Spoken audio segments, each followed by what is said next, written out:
ఆ జిల్లాలోని అధికార కాంగ్రెస్ పార్టీలు కార్యకర్తల కన్నా నాయకుల సంఖ్య విపరీతంగా పెరిగిపోవడం ఇప్పుడు ఆ పార్టీ శ్రేణులను కలవరపెడుతోందట. ఇటీవలే ఆ పార్టీలో చేరుతున్న నేతలంతా రాజకీయ దిగ్గజాలే కావటం ఈ చర్చకు ప్రధాన కారణమవుతోందట. కాంగ్రెస్ విపక్షంలో ఉండగా నాటి అధికార పార్టీలో పెత్తనం చెలాయించిన ఈ నేతలంతా ఈరోజు హస్తం గూటికి చేరి ఇక్కడ కూడా పెత్తనం చేయడం ఆది నుండి కాంగ్రెస్ పార్టీ జెండా మోస్తున్న నేతలకు షాక్గా మారుతోందట. ఇంతకు ఎవరు ఆ నేతలు, అది ఏ జిల్లా, ఈ స్టోరీలో చూసేద్దాం.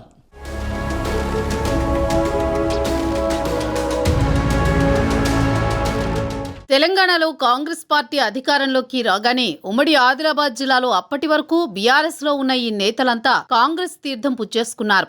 అంతటితో ఆగకుండా తమ సీనియారిటీ చూపిస్తూ పదవులను ఎగరేసుకుపోయేందుకు యత్నాలు చేయడం ప్రస్తుతం జిల్లా కాంగ్రెస్ నేతల్లో హాట్ టాపిక్గా మారుతోంది.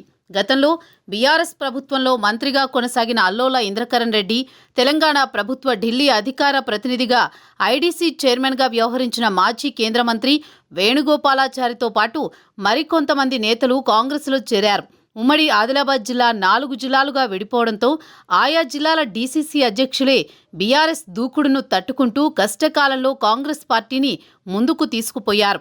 అంతేగాక ఆర్థికపరమైన ఒడిదుడుకులను ఎదుర్కొంటూనే గత ఎన్నికల్లో ఆ పార్టీ తరపున అభ్యర్థులుగా బరిలో నిలిచారు. ఉమ్మడి ఆదిలాబాద్ పరిధిలో 10 సీట్లలో 4 చోట్ల కాంగ్రెస్, 4 చోట్ల బీజేపీ, 2 చోట్ల బీఆర్ఎస్ గెలుపొందాయి. అయితే ఈ ఎన్నికల్లో ఓడిన 6 కాంగ్రెస్ అభ్యర్థులు నేటికీ కార్యకర్తలకు అందుబాటులో ఉంటూ పార్టీని నిలబెడుతూ వస్తున్నారు.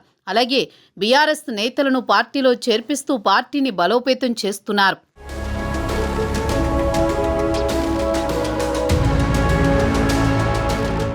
అయితే ఇటీవల వేణుగోపాలాచారి తాను రాజకీయాల్లో క్రియాశీలకమవుతానని, ఎన్నికల్లో పోటీకి సిద్ధమని కూడా ప్రకటించారు. మొన్నటి టీచర్ గ్రాడ్యుయేట్ ఎమ్మెల్సీ ఎన్నికల నుంచి ఆయన కొంత క్రియాశీలకంగా వ్యవహరించారు.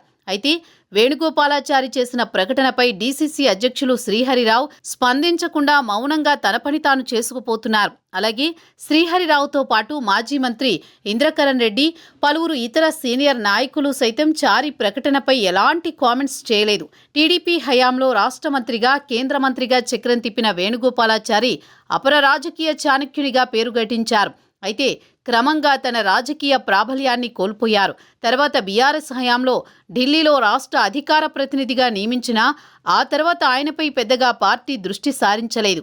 తర్వాతి రోజుల్లో ఐడీసీ కార్పొరేషన్ చైర్మన్ పదవితోనే గులాబీ బాస్ సరిపెట్టడంతో ఆయన ప్రత్యక్ష రాజకీయాలకు దూరమయ్యారు. తర్వాత కాంగ్రెస్ గెలిచాక పార్టీ కండువా కప్పుకున్న డీసీసీ చీఫ్ శ్రీహరిరావు మినహా ద్వితీయ శ్రేణి నేతలు, కార్యకర్తలు చారిని ఓన్ చేసుకోలేకపోయారు.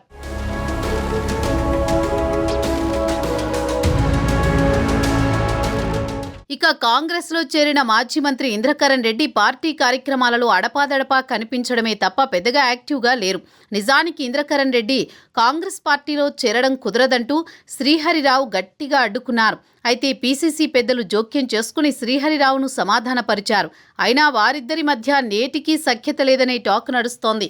అయితే పార్టీలో కొత్తగా చేరిన చారి, ఇంద్రకరణ్ విషయంలో డీసీసీ అధ్యక్షులు శ్రీహరిరావు ఎక్కడా నోరు జారకుండా పార్టీ కార్యక్రమాలను పకడ్బందీగా నిర్వహిస్తున్నారు. పార్టీ కార్యకర్తలందరికీ అందుబాటులో ఉంటూ ప్రభుత్వ పరంగా ప్రజలకు అందాల్సిన అభివృద్ధి, సంక్షేమ కార్యక్రమాలను వారికి అందేలా చర్యలు తీసుకుంటున్నారు. రాష్ట్ర స్థాయిలో కాంగ్రెస్ అధికారంలో ఉన్నప్పటికీ ఉమ్మడి ఆదిలాబాద్ జిల్లాలో మాత్రం ఇంకా కాంగ్రెస్ పార్టీలో కొంత గందరగోళం నడుస్తోందని, పాత కొత్త నేతల మధ్య పూర్తిగా సఖ్యత నెలకొనలేదని, దీనిపై పీసీసీ దృష్టి సారిస్తే తప్ప ఉమ్మడి జిల్లాలో నేతల మధ్య ఐక్యతారాగం సాధ్యం కాదని సామాన్య కాంగ్రెస్ కార్యకర్తలు అభిప్రాయపడుతున్నారు.